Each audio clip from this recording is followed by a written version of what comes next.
Munich, 1945, Chapter 30. As soon as they could, the Americans took us away from Dachau. We had walked and been trucked and been taken by train so many times to so many new horrible places that some of the prisoners were reluctant to go. But the Americans assured us that all was over and gave us blankets and food for the short truck ride into Munich. The Allies occupied the city, and there they would house us until they figured out what to do with us. I was put in a building that had once, I was told, been a barracks for SS officers. An American soldier led me upstairs to a big room filled with bunk beds and told me which one was mine. "How many other people do I have to share it with?" I asked him. He looked surprised. "Nobody," he said. "It's yours." A bed all to myself. Then, wonder upon wonders, the soldier gave me a blanket, a pillow, and sheets for the bed. Sheets. My fellow prisoners and I looked around at one another like we were on some alien planet. I hadn't slept on a sheet, nor had a pillow or a blanket for 5 years, perhaps 6. With shaking hands, I began to make the bed. I didn't even know how. Didn't remember the feeling of linens and soft things. The soldier helped me, and I climbed carefully into my new bed, a real mattress with springs. My body sank into it, and my head fell into the pillow. What luxury! Beside my bed, there was a little table, and on the table the Americans had given me more gifts: a washcloth, a cup, and a toothbrush. I picked up the toothbrush reverently and cried as I held it in my hands. I remembered that day, standing at the pumps in the camp. Which camp had it been? When I wondered when I had ever been so fortunate as to have something so simple as a toothbrush. Piece by piece, bit by bit, the Americans were giving me back my life. That night in the dining hall, we sat in chairs. At a table. I hadn't seen a chair in 6 years, nor a table. The tables were long, with places set for 10 people at each. The American soldiers stationed with us came in and sat down with us. We were to eat the same food the soldiers ate. There were plates at the table and silverware. I picked up a fork and looked at it the way I had my toothbrush, like it was some artifact from another world. There were napkins, too. I watched the Americans tuck their napkins into their collars and did the same. And then they brought the food: big platters of roast beef, mashed potatoes, gravy, and baskets of rolls, more bread than any of us had seen in years. The man across from me started to cry, and the American soldiers didn't know what to do. "Would you pass the salt?" I asked him. The man looked up at me through his tears, and he started to laugh. He was laughing and crying at the same time. "Pass the salt," he said. "Yes," he said, laughing. "Yes, let me pass you the salt." And so we began to pass the food around, this feast the Americans had laid out for us. They couldn't understand our tears, couldn't know how amazing such a simple meal was to us. Would they ever understand? Would anyone who hadn't survived what we had survived understand?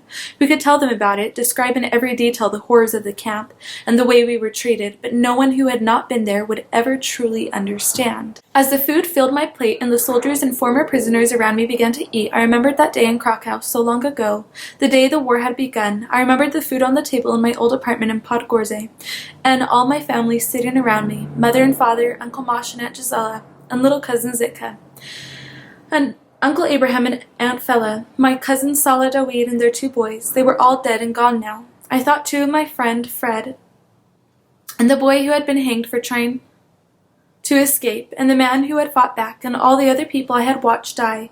They filled my table and the tables all around me, taking the places of all the real people in the room.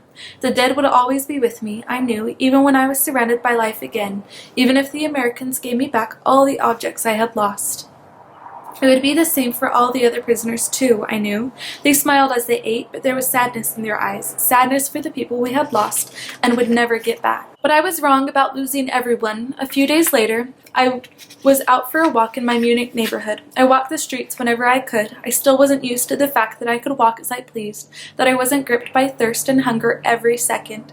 I was thinking about what the rest of my life would hold when I saw a familiar face. She passed by on the other side of the street, and for a moment I thought I had to be mistaken. "Mrs. Immerglick," I called. I dashed across the street to get a closer look. "Mrs. Immerglick?"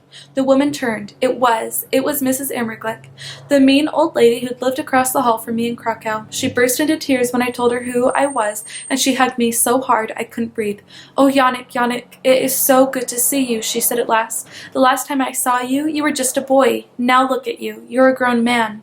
I had grown, even in the camps. When I looked in the mirror these days, I didn't recognize the person staring back at me. "The last time I saw you," I told her, "you yelled at me for bouncing a ball in the hall." Yes, you and that ball." She gripped my shoulders tight, as though if she let go, I would disappear. Oh, my dear boy, how I wish I could go back there now. How I wish we could start again. I wouldn't have yelled at you, I promise. I laughed. It sounded as strange to me as my own face. I hadn't laughed in the last 6 years to recognize the sound of it. I hadn't laughed enough in the last 6 years to recognize the sound of it. It's all right, Mrs. Immerglick. What about your boys, the rest of your family? Fred, she said. Her son's name was Fred, like my friend who had died. She had tears in her eyes. Fred survived, like you. My Fred made it, but no one else. I nodded, reaching out to squeeze her arm. Is Fred here in Munich? I asked. I'd love to see him. Yes, and you know about your cousin, Yuzek, of course. My heart gave a small leap. No, I was almost afraid to hope. Oh, my dear boy, your cousin Yuzek and his wife are alive, and they're here in Munich. Yuzek, I hadn't seen him in years. Mrs. Immerglick brought me back to her apartment to write their address down on a piece of paper. I walked back out, holding the paper in both hands and staring at it. I had family, a cousin still, family. I wasn't alone.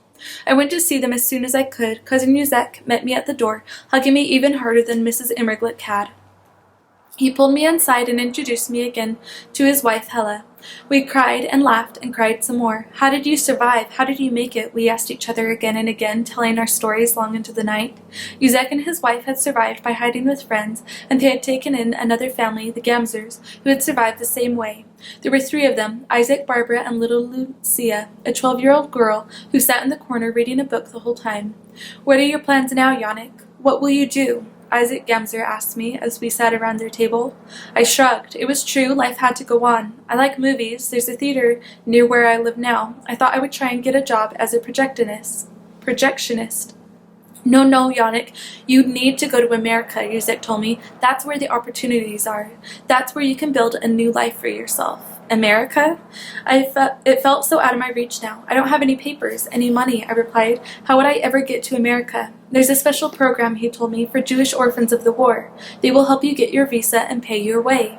I was instantly excited by the idea of going to America. I remembered the movies I'd watched as a boy in Krakow. Did everyone ride around on horses and wear cowboy hats? Did gangsters have shootouts in the streets? Could I really find a home there? I had to find out. I registered for the program. I talked to lawyers. I filled out forms. I changed my name to Jacob Gruner and took to calling myself Jack like the American soldiers called me. The process took months, years. All the while I came back to visit Yuzek and Hella almost every day, and soon I became good friends with the Gamzers too. Little Lucia and I still didn't have much to say to each other, but Isaac and Barbara became like second parents to me, even more so than Yuzek and Hella. They became family.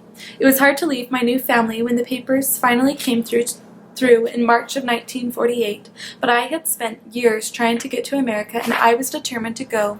Yuzek, Hella, and the Gamzers and I had an emotional farewell before I boarded the train that would take me to the coast, where I would catch a ship to the United States.